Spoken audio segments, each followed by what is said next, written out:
Sveicināti! Esmu Artūrs no paskastes.lv.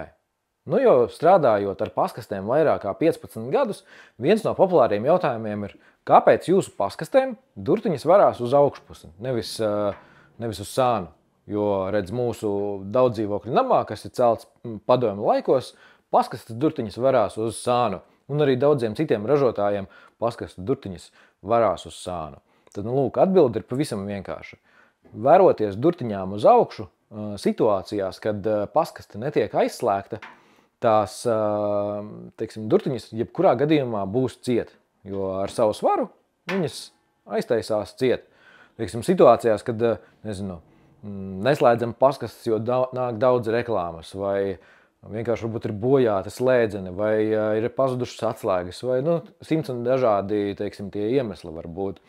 Un tad, ja, teiksim, mums šeit durtiņas vērtos uz sānu, tas nozīmē, ka mums ir pilna paskaste ar visādām reklāmām, tad tās reklāmas jau izspiež ārā durtiņas atver, un mums, principā, jau ir vaļā durtiņas.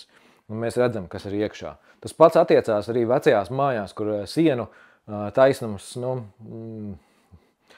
lielākoties gadījumi ir vienkārši briesmīgs, un tur līmeņrādi labāk nelikt klāt, lai neliktos, ka vajag taisīt kosmētisko remontu visā kāpņu telpā. Tad tur var būt situācija, ka siena ir nedaudz ar leņķīti, un vienkārši paskastēm durtiņas varās vaļā.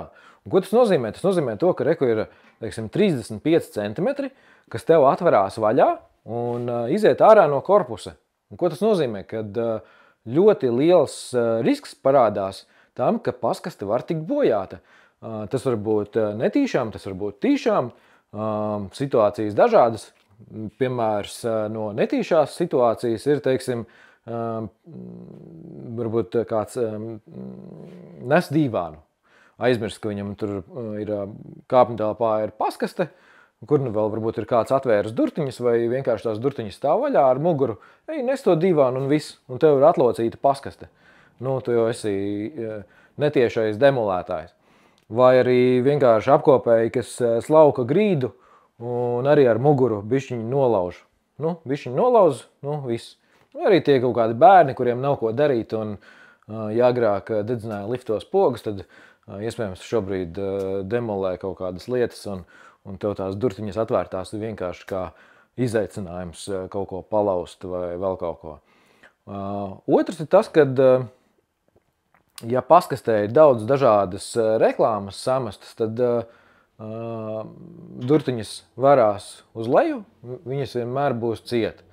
Savukārt, ja durtiņas varās uz sānu, tad ir, jo īpaši tas ir varbūt horizontālajām paskastēm, kur lielais pasta apjoms bieži vien paver durvis vaļā un viss pasts izkrīt ārā. Un atkal viss pa zemi, kāpņu telpa nesakopta un viss kopējais skats ir vienkārši briesmīgs. Tad, lūk, tas arī bija īsumā tas iemesls, kāpēc durtiņas varās uz augšu.